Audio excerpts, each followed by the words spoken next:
दोस्तों, हमारे नए नए वीडियो गीत देखने के लिए हमारे YouTube चैनल को सब्सक्राइब करें और न्यू अप टू डेट से जानने के लिए बेल आइकन को क्लिक करें।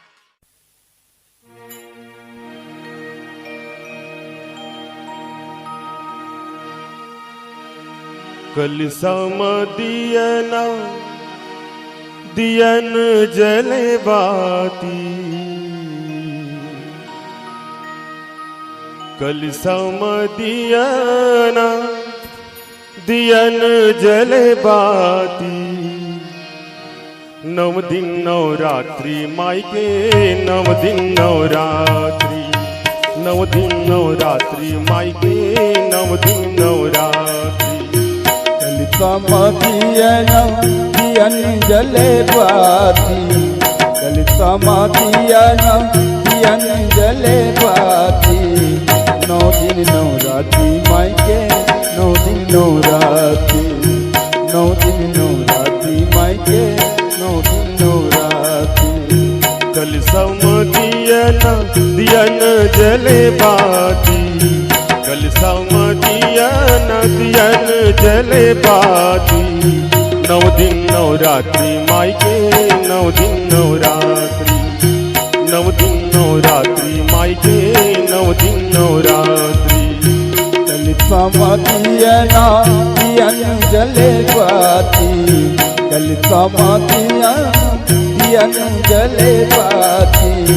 नौ दिन नवरात्रि मायके, नौ दिन नवरात्रि, नौ दिन नवरात्रि मायके, नौ दिन नवरात्रि।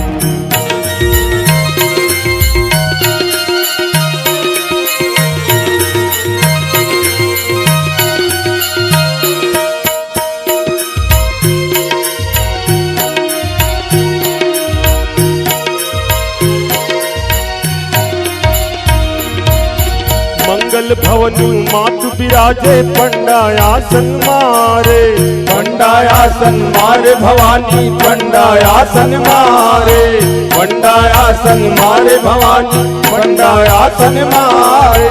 वैगा घुमिया बान सवारे, चाउर निमुआ भारे, चाउर निमुआ भारे भवानी, चाउर निमुआ भारे, चाउर निमुआ भारे भवानी, चाउर निमुआ भारे। कंचन कलश कपूर के बाती, कंचन कलश कपूर के बाती। नौ दिन नवरात्रि मायके, नौ दिन नवरात्रि, नौ दिन नवरात्रि मायके, नौ दिन नवरात्रि।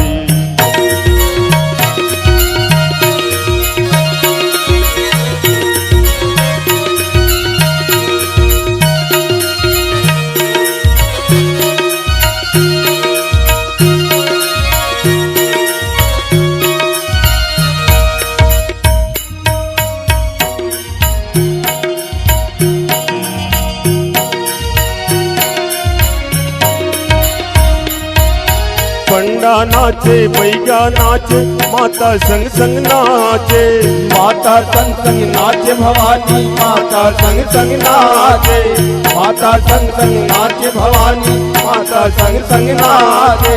देवुक नाचे झुमर झुमर के, गाई की जस लगा के, गाई के जस लगा के भवानी, गाई के जस लगा के, गाई के जस लगा के भवानी, गाई के जस लगा के। ढोल मजीरा बाजे, बाजे पैर पाटी, ढोल मजीरा बाजे, बाजे पैर पाटी। नौ दिन नवरात्रि मायके, नौ दिन नवरात्रि, नौ दिन नवरात्रि मायके, नौ दिन नवरात्रि।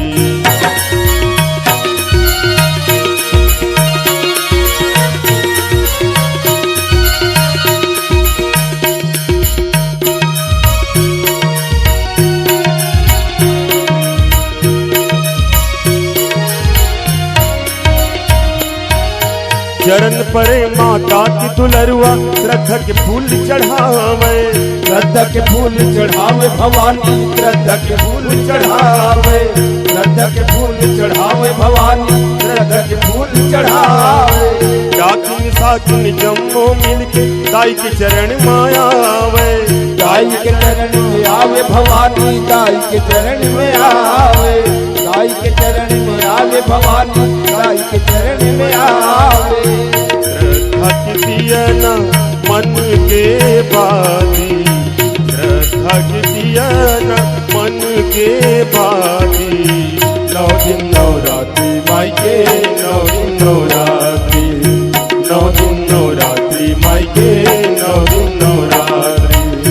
कल समाधियन दियन जले बाती, कल समाधियन दियन जले बाती।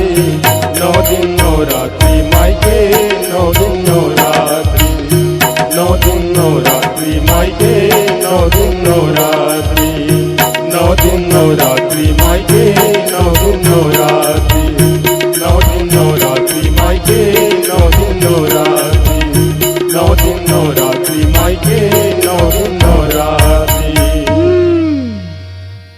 नमस्कार, कृष्णांजलि स्टूडियो विश्रामपुर आप सबका हार्दिक अभिनंदन करती है।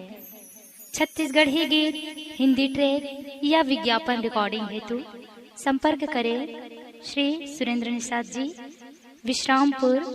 Mobile number 8602425400। धन्यवाद।